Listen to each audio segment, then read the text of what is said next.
Jeffrey Epstein தன்னை சாத்தான் என்று அழைத்துக் கொண்டிருக்கிறார். தேவன் இந்த உலகத்தை அழிக்க காரணமான ஒரு பாவத்தை தொடர்ந்து செய்திருக்கிறார். இந்த காணொளியில நீங்க இதற்கு பிறகு பார்க்க போகிற காட்சிகள் உங்களுடைய இருதயத்திற்கு வேதனையை கொடுக்கலாம். உங்களுடைய குடும்பத்துல ஒருவேளை இப்படிப்பட்ட காரியம் நடந்தால் என்னவாகுமோ, நம்முடைய நாட்டில இப்படி நடந்தால் என்னவாகுமோ என்று யோசிக்க செய்யலாம். ஒரு அதிர்ச்சியான காரியத்தை சொல்லி இந்த காணொலிக்குள்ள உங்களை கூட்டிட்டு போய் விரும்புறேன். ஜெஃப்ரி எப்ஸ்டீன் என்ற இந்த எப்ஸ்டீன் ஃபைல்ஸ் ஒருவேளை யுஎஸ்ஏல நடந்த ஒரு காரியம் நம்முடைய நாட்டில் என்ன நடந்தது என்று நினைக்கலாம். உங்களுக்கு ஒரு அதிர்ச்சி செய்தி. ஜெஃப்ரி எப்ஸ்டீன் இந்த ஃபைல்ஸ் இன்று இந்தியாவில தலைநகரான டெல்லியில நடந்து கொண்டிருக்கிறது என்றால் உங்களால் நம்ப முடியுமா? இந்த அதிர்ச்சி வார்த்தைகளோடு இந்த காணொலிக்குள்ள உங்களை கூட்டிக் கொள்ள விரும்புகிறேன். இந்த காணொலி வேதாகமத்தின் அடிப்படையில மாத்திரமே இருக்கும், வேத சத்தியத்தின் அடிப்படையில மாத்திரமே இருக்கும். பார்க்க விருப்பம் உள்ளவர்கள் நீங்கள் தொடர்ந்து இந்த காணொலியை பார்க்கலாம். வாங்க காணொலிக்குள்ள போகலாம்.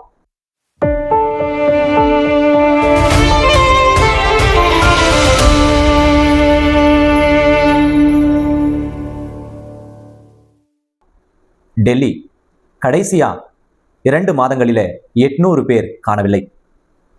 இந்த 800 பேரும் சிறு பிள்ளைகள், வாலிப வயது உடையவர்கள். 2 மாதத்துல 800 பேரை காணவில்லை. இதை விட அதிர்ச்சி, 2 வாரத்துல 500 பேரை காணவில்லை டெல்லியில. கடைசியா ஒரு டேட்டா சொல்லுது, கடைசியா 10 ஆண்டுகளிலே 50,000 பேர் பெண்கள் காணவில்லை. சிறு பிள்ளைகள், பெண்கள், அதுவும் குறிப்பாக வாலிப பெண்கள், சிறு பிள்ளைகள். சிறு பிள்ளைகள் என்ன, கை குழந்தைகள் கிடையாது. 8 வயது முதல் 15 வயதை உடைய பிள்ளைகள் காணவில்லை. இந்த அதிர்ச்சியான செய்தி உங்களுக்கு உங்களுடைய தலையை சுற்ற வைக்கலாம். ஆனால் இது உண்மையான செய்தியை நான் உங்களுக்கு கொண்டு வந்து கொண்டிருக்கிறேன். போலீஸ் இடத்துல போய் கம்ப்ளைண்ட் செய்த பல கேஸ் இன்னுமே கண்டுபிடிக்கல.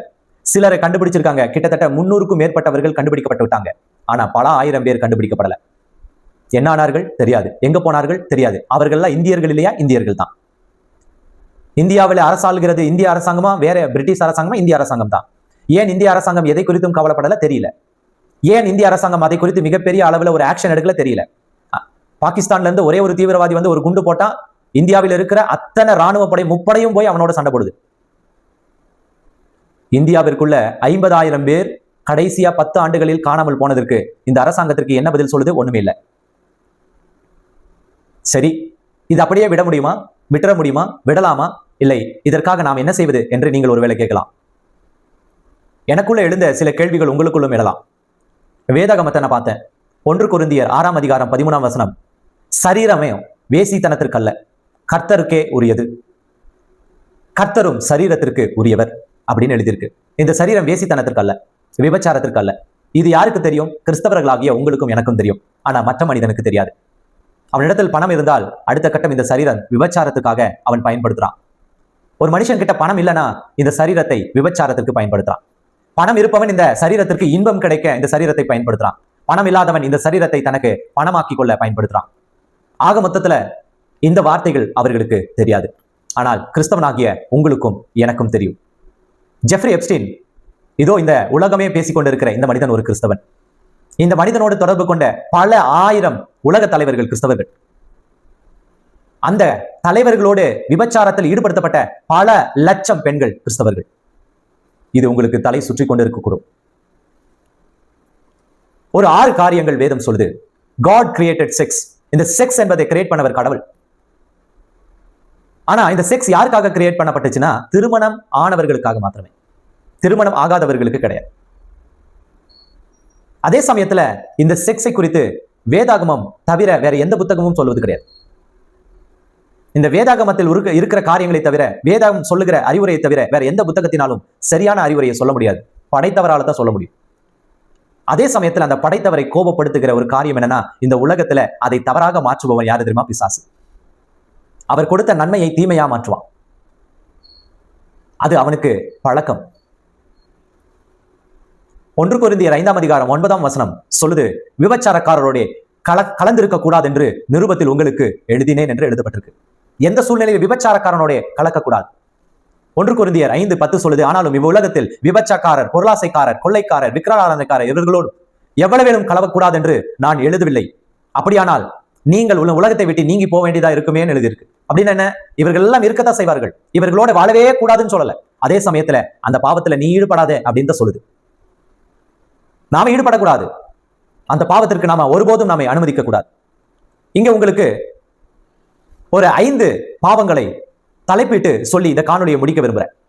இந்த உலகம் அழிய காரணமான இந்த பாவங்களிலே தலைமையான பாவங்கள் fornication, அதாவது திருமணம் ஆகாமல் இருவர் உடல் உறவு. இதை குறித்து வேதாகமத்தில் எங்க சொல்லுதுன்னா 1 கொரிந்தியர் 6:18 சொல்லுது. 2 premarital sex. premarital sexனா என்ன?